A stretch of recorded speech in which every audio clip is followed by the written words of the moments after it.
인사 한번 하시겠습니다. 참 잘 맞았습니다. 사랑과 축복하니 행복합니다. 네, 많이 사랑하시고 축복하시기 바랍니다.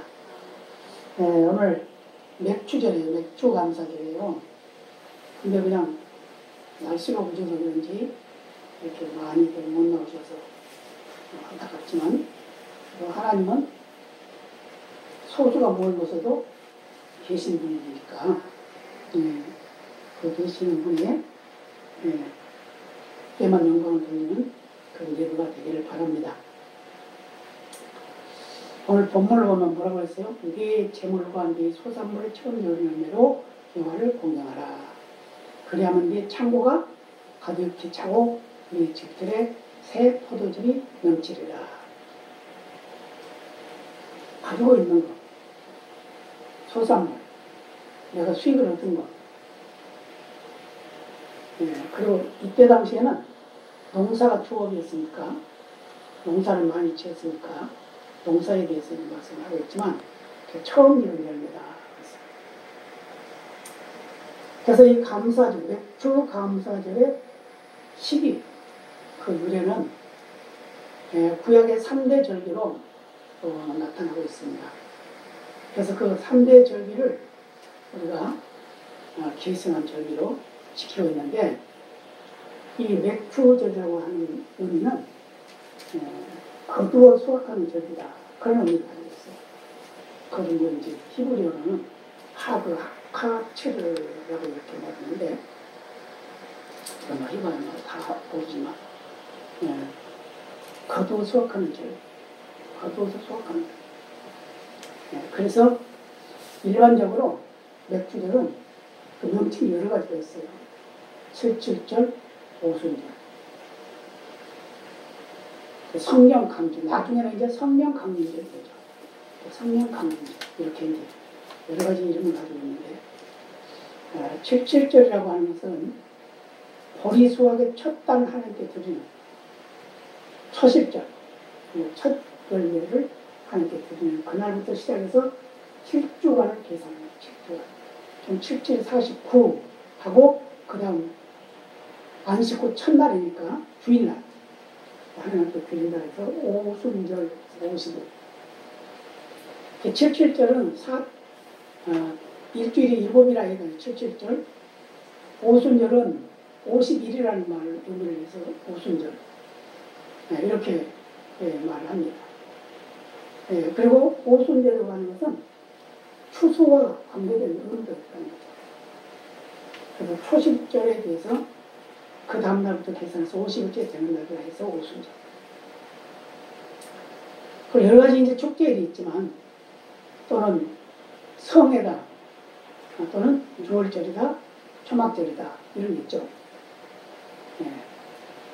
6월절은 해방의 날을 6월절이고, 초막절은 해방된 걸 기념하기 위해서 광야 생활하면서 초막을 짓고 살았다.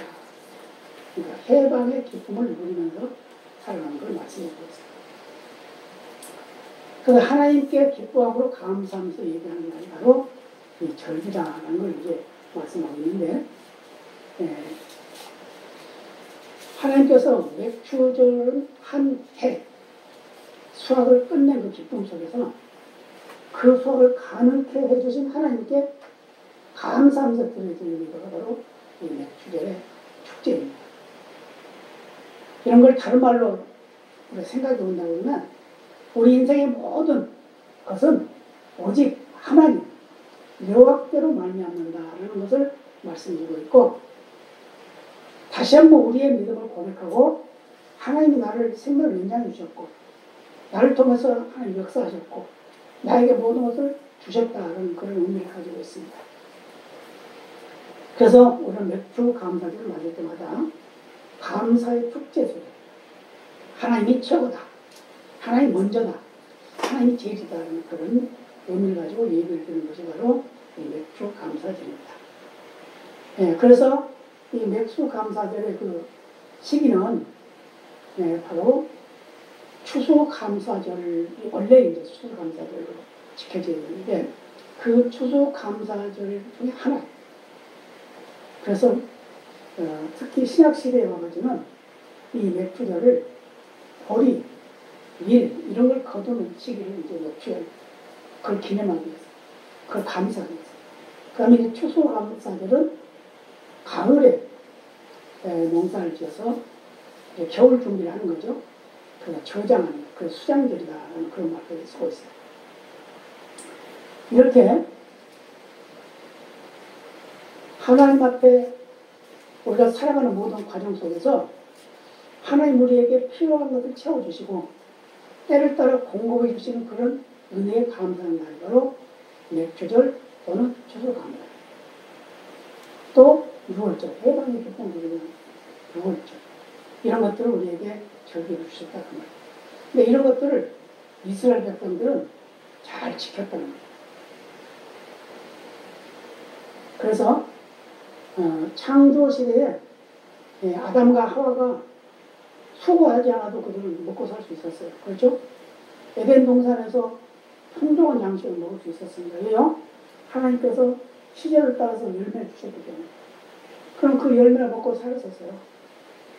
그런데 하나님의 약속의 말씀을 어기고 선악과를 따 먹음으로써 죄가 에덴 동산에 들어오게 됩니다. 그러니까 죄가 들어오니까 그 죄의 대가로 에덴 동산이라는 걸 빼앗겨버려요. 쫓겨나서. 거긴 다시 들어가지 못하고. 이제 씨를 뿌리고 수고하고 가꿔서 열매를 거두는 그것을 먹고 살게 되겠다 그 말이에요. 우리가 잘 알고 있는 창세기 4장에 보면 가인과 아벨이 아담의 아들들이죠.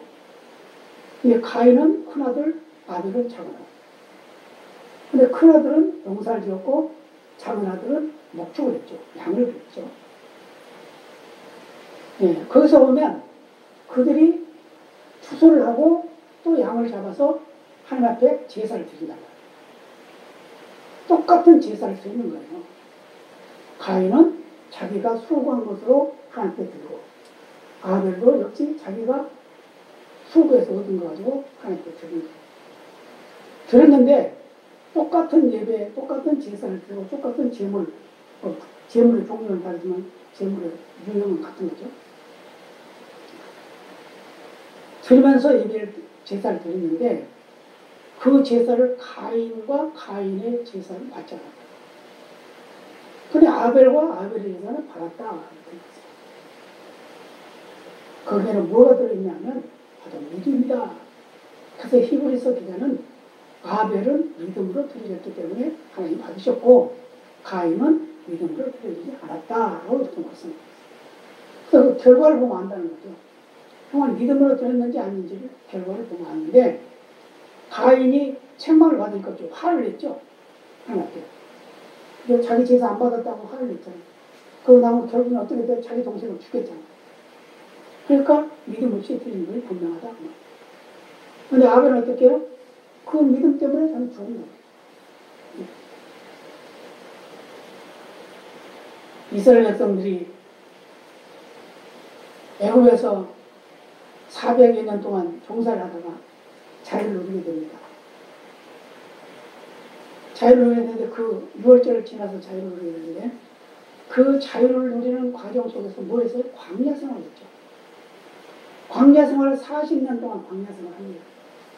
근데 40년 동안 광야 생활하면서 그들은 농사도 짓지 않았어요. 농사 짓지 않았어요. 장사도 하지 않았어요. 근데 하나님께서 매일매일 양식을 주어서 먹고 살았다. 그 말이에요. 그런데 이제 이들이 가나안에 들어가고 나서는 그때부터 다시 농사를 시작하게 됩니다. 그래서 그동안에 내려주셨던 하나님의 만나가 그들이 농사를 지음으로 인해서 끊어지고 그들 농사를 지은 것으로 먹고 살게 됐다. 그 말이에요.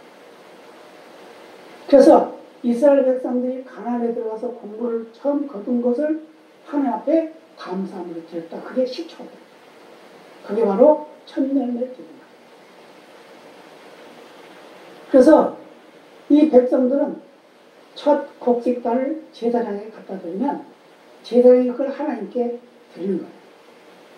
그리고 그 일부를 제단에 드리고 그 제단에 드린 그 일부를 또 제사장 몫으로 먹고 이렇게 해서 그게 전통으로 이어져 내려오는 것이 이 절기의 특별한 모습입니다. 나중에 다윗의 시대에도 솔로몬 시대에도 이런 일들이 있었다. 그런데 모세가 말씀을 기록하면서 무교절과 초막절과 17절 이걸 잘 지켜야 된다라고 이렇게 말씀을 하고 있어요. 그래서 특별히 뭐라고 했냐면 남자들은 이 절기 하나님께 드릴 예물을 가지고 가라. 그래서 이때 당시에는 그들이 우리처럼 이렇게 교회가 여러 곳에 있는 것이 아니고 예루살렘에만 있었기 때문에 예루살렘까지 그들은 제물을 가지고 올라가서 예물을 드렸어요. 제사를 드렸어요. 이렇게 귀중한 날이 바로 맥주절이고 감사절이고 무교절입니다. 그래서 이스라엘 백성은 그것을 기념하기 위해서 끊어지지 않고 계속해서 그 일을 하고 있다. 신명기 26장 3절로 11절 말씀 이런 말씀을 합니다. 당시 제사장에게 나가서 그에게 이르기를 내가 오늘날 당신의 하나님 여호와께 고하나이다. 내가 여호와께서 우리에게 주리라고 우리 열조에 맹세하신 땅에 이르렀나이다 할 것이요. 제사장은 네 손에서 그 광주를 취하여다가 네 하나님 여호와의 단 앞에 놓을 것이며 나는 또 네 하나님 여호와 앞에 아뢰기를 내 조상은 무리하는 아람 사람으로서 소수의 사람을 거느리고 애굽에 내려가서 거기 우거하여 필경은 거기서 크고 강하고 번성한 민족이 되었더니 애굽 사람이 우리를 학대하며 우리를 괴롭게 하며 우리에게 중력을 시키므로 우리가 우리 조상의 하나님 여호와께 부르짖었더니 여호와께서 우리 음성을 들으시고 우리의 고통과 신과 압제를 하감하시고 여호와께서 그 강한 손과 편 팔로 큰 위험과 이적과 기사로 우리를 애굽에서 인도하시고 이곳으로 인도하사 이 땅 곧 젖과 꿀이 흐르는 땅을 주셨나이다.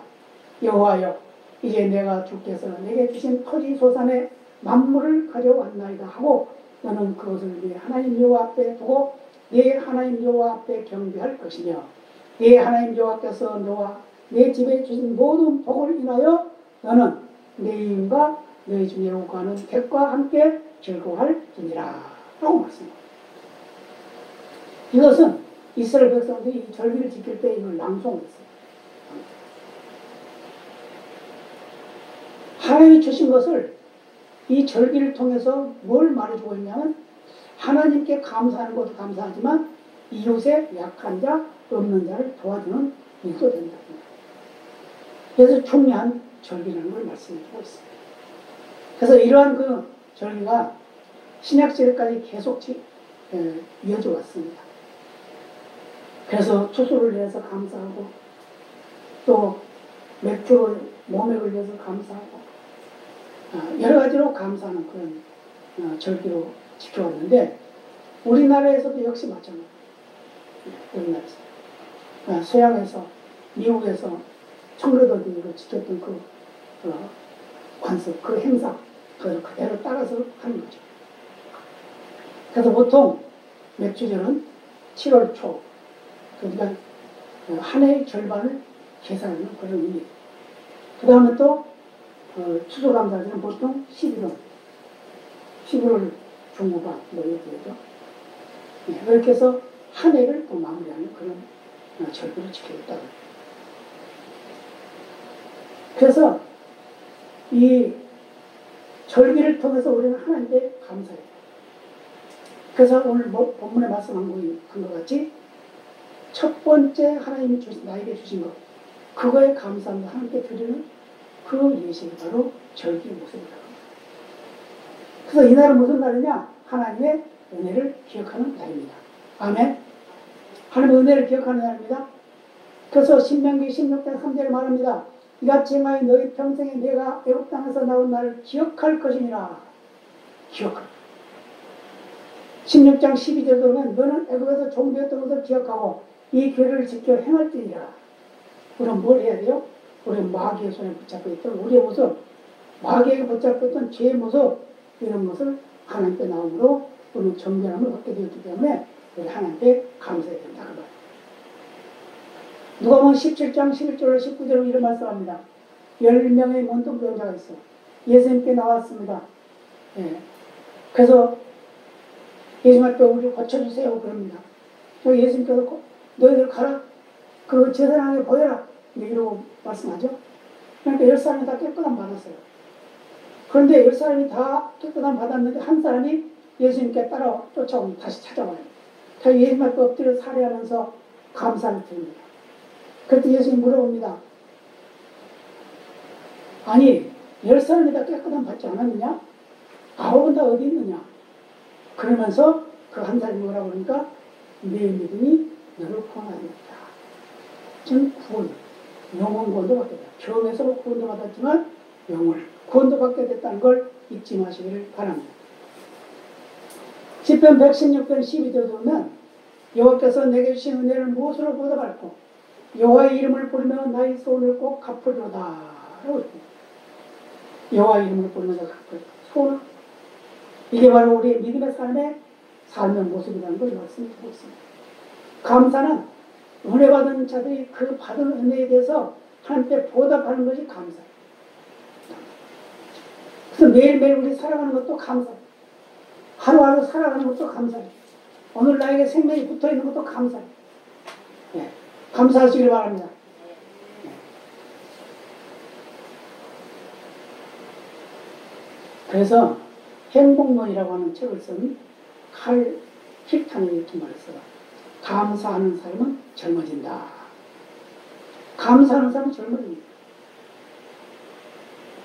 특별히 우리가 잘 알고 있는 아브라함 링컨 대통령, 감사할 줄 아는 사람에게 발전이 있다. 이렇게 말했어요. 그래서 우리 예수 믿는 하나님의 사람들은 감사가 더 많죠. 감사. 모든 것이 감사로 이어집니다. 그래서 사도행전 2장 4절에 보면 맥주절을 통해서 우리에게 성령의 충만한 은혜를 베풀어 줬다. 사도행전 2장에서 성령 충만한 의미했죠. 성령이 충만한 의미였어요. 이때가 바로 맥주절이었고 이때가 바로 오순절이었고 이때가 바로 성령 강림절.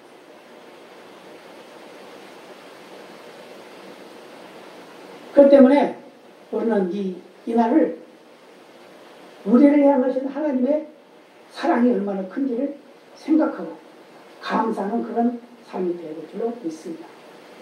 사도행 2장 1, 2절 보면 이렇게 말씀하죠. 오순절날이 이미 이르매 저희가 다 같이 한 곳에 모였더니 호련히 하늘로부터 급하고 강한 바람 같은 소리가 있어 저희 앉은 온 집에 가득하며 불의같이 갈라지는 것이 있다. 그랬더니 모두가 다 성령의 충만함으로 말을 하게 됩니다. 방언을 하게 됩니다. 성령이 충만해지면 보여집니다. 성령이 충만해지면 들려집니다. 성령이 충만해지면 말하게 합니다. 저와 여러분은 성령 충만함이 임해야 될 줄로 믿습니다. 그리고 예수를 믿게 되는 것은 성령이 우리에게 임재하셔서 우리의 마음을 감화감동시켜서 예수를 믿게 만들지만 우리가 하나님의 일을 할 수 있도록 하는 것은 성령이 충만한 겁니다. 충만이 뭐죠? 넘친다는 의미죠. 넘친다. 그래서 세례 요한이 세례를 베풀 때 많은 사람들이 와서 세례를 받습니다. 근데 세례 요한이 뭐라고 하냐? 나는 물로 세례를 주거냐. 내 뒤에 오시는 이는 불과 성령으로 세례를 줄 것이다. 그렇게 말씀하죠. 그래서 예수님은 살려주는 영이 되는 거죠. 예수는 영원한 약속을 우리에게 주신 분이고 그 영원한 약속이 바로 보혜사 성령이 우리에게 오신다는 걸 말씀하셨고 그 보혜사 성령이 오시면 우리에게 큰 일을 할 수 있는 능력을 주신다고 말씀하셨어요. 그래서 우리가 모르는 걸 알게 하시고 깨닫지 못하는 걸 깨닫게 하시고 약한 자를 강하게 만드는 그런 역사가 바로 성령의 충만한 역사인 것을 잊지 마시기를 바랍니다. 사도행전 17장 24, 25절에 이런 말씀합니다. 우주와 그 가운데 있는 만유 주신 신께서는 천지의 주제신이 손으로 지은 전에 계시지 아니하시고 또 무엇이 부족한 것처럼 사람의 손으로 성령을 받으시는 것이 아니니 이는 만민에게 생명과 호흡과 만물을 친히 주시는 자이심이라. 하나님은 우리에게 생명을 주셨고 우리가 무엇인지 할 수 있는 길을 열어주셨고 힘을 주셨다는 걸 말씀드리고 있습니다. 특히 맥주 감사절을 통해서 우리는 더 풍성한 하나님의 은혜에 감사하면서 하나님께 영광을 돌리는 그런 삶을 살아야 될 줄로 믿습니다. 그래서 우주와 만물을 창조하신 하나님, 우리에게 가장 좋은 것을 주시기를 원하신 하나님, 만물이 주에게서 났고 주로 말미암고 주에게로 돌아가게 되는데 그 모든 것들이 바로 하나님의 은혜라는 것을 잊지 마시기를 바랍니다. 디모데서 6장 13절에 보면 만물을 살게 하시는 분이다.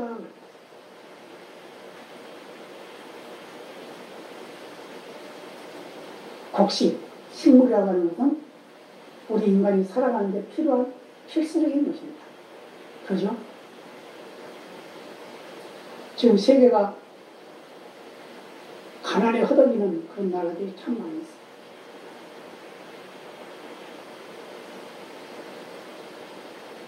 어떤 나라는 먹을 것이 없어가지고 먹질 못하는 거예요. 그래서 말라서 그런 사람들도 많이 있어요. 근데 우리는 어때요? 너무 많이 먹어서 문제예요. 근데 먹다가 남긴 거 버리는 것만 먹었더니 엄청나게 많이 먹어요. 지금 아마 한 20조 정도는 버릴 거예요. 20조 버린 게 음식물. 근데 그거 처리하는데 얼마나 또 돈이 들겠어요.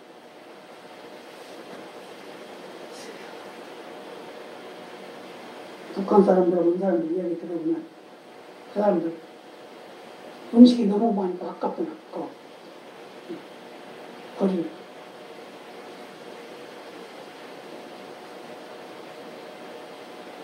오늘 이 세상에 살아가면서 매일매일의 삶을 감사하면서 살아야 될 줄로 믿습니다.